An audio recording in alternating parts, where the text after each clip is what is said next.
Hey there, welcome back to the Path to Zion podcast, where we are rediscovering the ancient way. Thank you so much for tuning in today, whether you are listening over at pathtozion.com or you're watching the video over here at YouTube. Thank you for following us. We've been gaining some subscribers on our YouTube channel. If that's you and you're new to the program, welcome. You are always welcome to engage and throw in your opinions towards Scripture. And what you have learned that I have not learned yet, or a different facet of what I'm not seeing. And of course, testimonies of what the Father's doing in your household, in your life. So join into the discussion if you want to do that. You can even reach out to us on an email platform, pathdesignpodcast@gmail.com. Today we're going to jump right into it. Judgment is coming. If you've been watching any of the more recent episodes that we've done, some have just been on my phone and very informal and somewhat spontaneous. We've been talking a lot about an hour of judgment being upon us. And we talked just the last one about how the judgment begins in the house of Elohim. And we examined briefly the prophecies that come forth from Ezekiel, that he saw this vision where the man clothed in linen with the inkhorn is listening to the charge of Yahweh to go and execute righteous judgment upon the people in the city. And Elohim commands this man, this angelic being, to begin in my sanctuary. And so that's going to be kind of a recurring theme throughout what we're going to talk about here in this series. This will be a 3-part series is the plan. I have it broken up into 3 different components as we talk about judgment is coming. The first one we're going to talk about is endure or escape. Which are we planning for? Which is it that we're being set up to expect? When we look into the future, whether just in current events or eschatology, or hopefully we're not just completely inundated with consuming all these prophetic words that are always coming out from these self-proclaimed prophets, that somehow judgment of Yahweh always falls on everybody but them, or even us. But what are we arriving at with our expectations? Enduring or escaping? The second part we're going to look at is going to be primarily found in Genesis chapter 8 through the account of Noah and the flood event. And the title of the second part will be Waiting Out the Floodwaters. That one is very interesting. And then the third one, which will be the conclusion, is a charge to prepare now. And so those are the 3 high points we're going to hit as we look at judgment is coming. We know it's coming. And what are we going to do about it is really where we will get started here.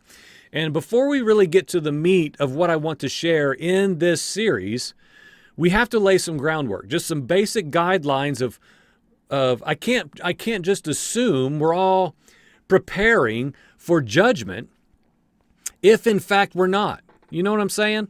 You have a very large camp that is not preparing for judgment at all. Judgment comes on the evil, non-believing world, and judgment is completely outside of the gates of God's people. And so we're going to talk about that, because few would argue that judgment is coming. That is not anything that's new throughout culture even. Apocalyptic movies and end-of-the-world scenarios and books about it. And I'm not even talking about Christianity. I just mean culture as a whole. Entertainments even is often apocalyptic in nature. A final judgment is coming. Calamities here. Wars and famine and riots, and this is something very common, especially for our age. So few would argue that point, that judgment is in fact coming. The Bible itself is full of warnings, prophecies, instructions that came through the prophets, the apostles, the Messiah himself. And few people would disagree with this, especially now if we move within the belief system of those who believe the Bible is true in the warnings therein. Few people would disagree that there is a judgment that has been announced before us, pointing to something that's yet ahead. But many people who simply follow modern doctrines casually move through life convinced that they individually, the church, will be exempt. and in most cases, exempt via removal, okay? Therefore, it just doesn't really matter what's coming. It's just awful. You won't be here if you know Jesus, so take a deep breath and say a prayer for all the bad people that are going to get the judgment in the future age. In other words, judgment that is coming to the earth from this rapture-minded thinking, removal thinking, the judgment that comes and how that comes, how it unfolds, will not involve them. And so the fruit, I would present that the fruit of this belief system, unpreparedness to endure, is all around us. It is evidenced everywhere you look within people who claim to be in the body of Messiah. But here's the question I want to pose with all these issues aside, many of them we will look into, especially as we look into this part 1 of Judgment is Coming, endure or escape. One must settle in themselves. You will have to settle and decide in yourself, in your heart, are you expecting to have to endure anything? Now, I will say many people are already shaken by the events of 3 years ago where there were shutdowns, lockdowns, restrictions on travel, and all these different things that we even have to still be careful what we say, which is just another sign of the issue that's at hand and where we are in these times.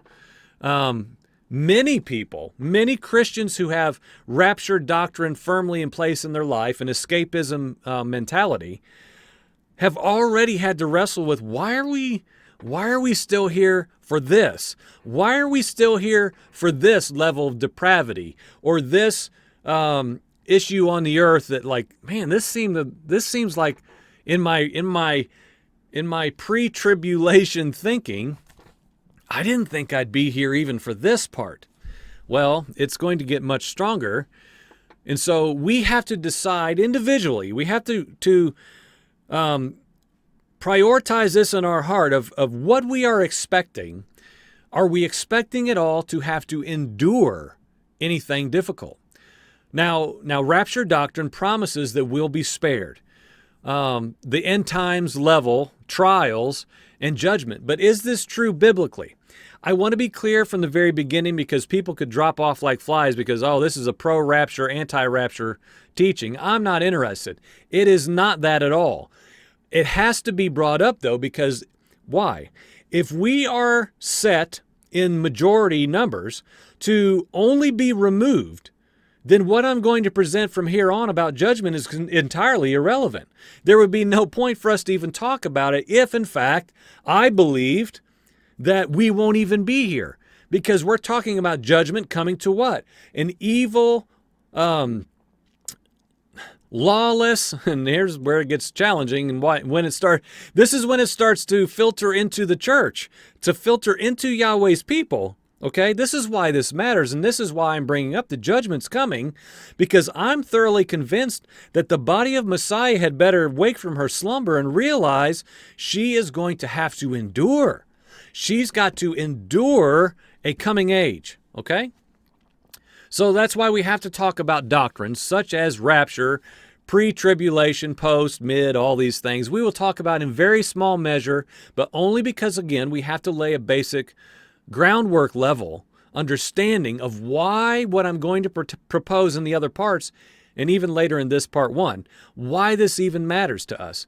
Again, if you are in the Christian majority rapture, I'm out of here before anything bad, really bad happens, camp, then you will not care about everything else I'm presenting because you're going to assume this is for someone else. So we have to run to the Word. We have to allow the Bible alone to show us, well, is this true? This choice that we have of setting ourselves now to endure or to merely escape. Because guess what, friends? It's not up to us. It's not up to our personal preference. Why? Because all of us would choose escapism. We would all choose that. That's why the rapture doctrine is gobbled up by the masses. Of course I'd rather get out of here. Get the bad, people.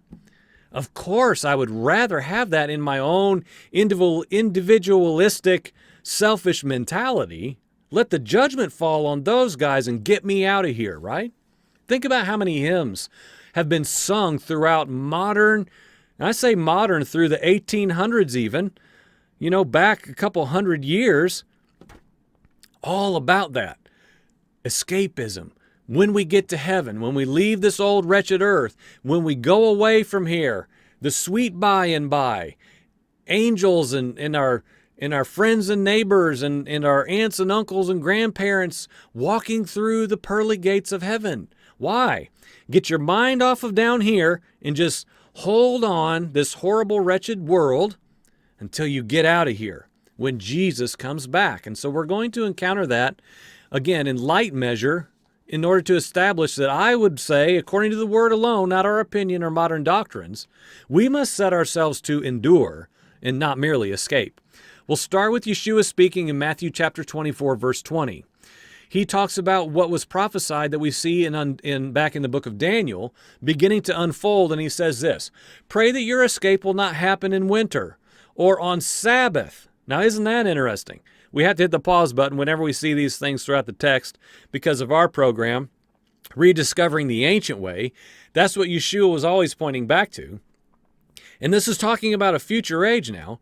An escape, not in the sense, we don't have time for all these unpackings. Escape is not rapture. He's not talking about this escape into the heavenlies where your clothes land on the ground folded and you shoot up into space like all these old, cheesy Christian movies have depicted. We don't have time to explain all that, but pray that it doesn't happen in winter or on Sabbath. I thought Sabbath was done away with. Now we're in the Sabbath rest. This is talking about a literal Sabbath day. Moving on. "For then there will be great trouble, such as not happened since the beginning of the world until now, nor ever will. And unless those days were cut short, no one would be delivered." Let me read that again. Unless those days, these days of great trouble that's never happened since the beginning and will never happen again, unless those days were cut short, no one would be delivered. Friend, do you hear that? Unless these days were shortened, no one would make it. This part concludes in Matthew chapter 24, "But for the sake of the chosen, those days will be cut short." This is Father's mercy. This is Yahweh's mercy, desiring none to perish, right? But he knows most will choose to perish. Most will choose lawlessness, which is sin, rebellion, and go their own way. But he is making a way by cutting the days short, or else no one, friend, would be delivered, okay? Yeshua, as he's literally walking to the execution stake, it's been dubbed the cross. That's kind of, we can get into that whole distraction, but he's walking to the end of his natural life. As he's walking along now, imagine this is what's being spoken in that exact moment. The very end of his natural life is coming to a close. In Luke chapter 23, verses 27 through 31, he says this, Yeshua speaks these words, "As a great multitude of people was following him, including women who were mourning and singing dirges for him, Yeshua, turning to them, said, 'Daughters of Jerusalem, do not weep for me, but for yourselves and for your children. For indeed, the days are coming when they will say, Blessed are barren, and the wombs that never gave birth, and the breasts that did not feed. Then they will begin to say to the mountains, Fall on us, and to the hills, Cover us.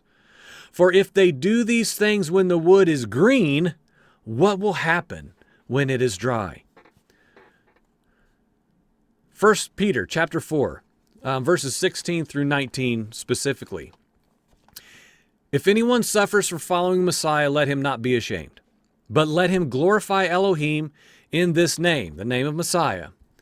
"For the time has come for judgment to begin with the house of Elohim. If judgment begins with us first, what will be the end for those who disobey the good news of Elohim?" I say this with regularity, almost every program really for the last couple years. Yeshua became salvation to those who obey him. Okay? Yeshua became salvation. That is a broad umbrella. He became salvation for all mankind who would obey him. That is so important for us to understand. And as we see this in 1 Peter chapter 4, that point is spoken too. For judgment's going to begin with the house of Elohim, and if judgment begins with us first, what will be the end for those who disobey the good news of Elohim? We've talked about that on the program before. Yeshua's salvation for those who obey him. Okay? So if you disobey the good news of Elohim, what in the world is going to happen to those?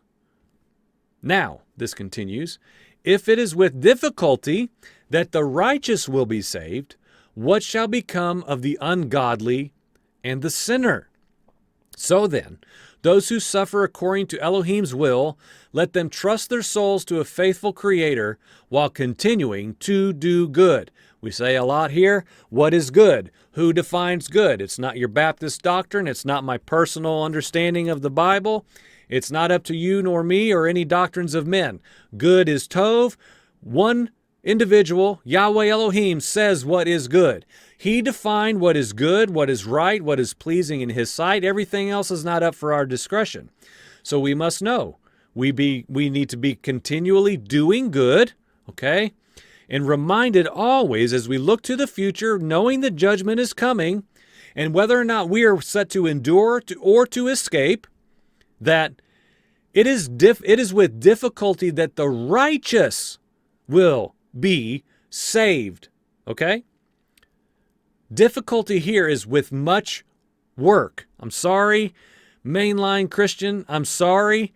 We talk about works all the time on the program here because it is the fruit, it is the evidence, it is the response to the grace and faith that I possess. Grace that I'm given and faith that I possess, putting my faith that these words are in fact true, and that Yeshua is the Son who says what? My Father, Yahweh, is salvation. I believe that, and thereby it has to look like something works. So this difficulty, with great difficulty, the righteous will be saved. It is with much work, and scarcely, and very rarely. Okay? So it requires much work, and guess what? They're scarce. This is very rare. There are not very many righteous who will be saved with great difficulty. Okay? We have to understand this principle. This is the perfect segue, I would presume, into our primary text for today, which will be the account of Noah, primarily the flood event. Noah, what? A righteous man.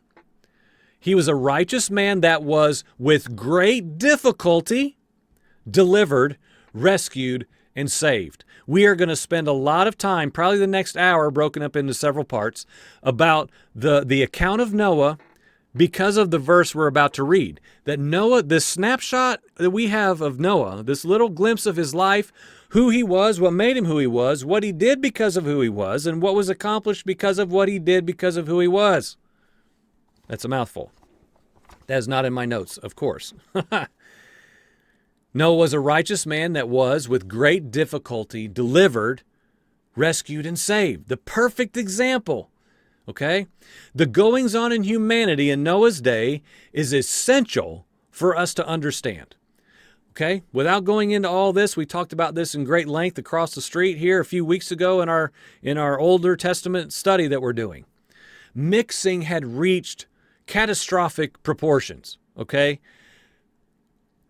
That's a whole other issue that could easily get us distracted, but that was the main issue. Mixing was amongst mankind. So, to that point, Messiah is speaking in Matthew chapter 24. This is also in Luke 17 as well. He says this, "For the coming of the Son of Man will be just like the days of Noah." We know this, right? We've heard this our whole lives if you've been in the church. "For as in those days before the flood, they were eating and drinking, marrying and giving in marriage, until the day that Noah entered the ark." Pause. I have heard this preached my whole life in my childhood Baptist upbringing. I probably taught it myself when I became on staff at a church 20 years ago. I'm sure I spoke to this point right here and I said the following. I regurgitated what I heard, which is like, see, men are just going to be distracted. Men are going to be getting married. They're going to be drinking alcohol. They're going to be eating, but we don't really talk about indulgent eating in the body of Messiah. That's somehow different than drunkenness, according to our own terms and not the Bible's. But they're just going to be preoccupied, and thereby they're going to just miss the judgment that was coming. Now that is true down here, but there's a whole lot of layers on top of that makes this go much, much deeper than mere negligence, okay? They weren't just so busy they missed the flood, okay? Let's just simplify. There's a lot more to it than that. We have to continue reading the text of what Matthew 24 shows us Yeshua was saying, because this part, it stuck out to me, is very, very intriguing. So people are marrying, giving in marriage until the day that Noah entered the ark. And this continues to say this. And they did not understand until the flood came and took them all away. They did not understand, okay? Without getting into a word study on every single thing that we read here today, which I could do and really enjoy, there's more to it than just mere busyness. Because people say, be careful if you go to the football game, and be careful if you do. Yes and amen, and you've heard me if you ever watch the program. I can rail against entertainments and sports and all the distractions of life, movies, cultural events, cultural presentations that get you to look over here instead of real matters. That is, of course, a major factor towards many things that will keep us from perceiving the times and the seasons. Yes, that is a part. But this text specifically, Yeshua says, they did not understand until the flood came and took them all away.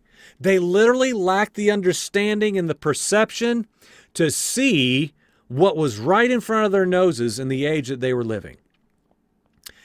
And this continues, so will the coming of the Son of Man be.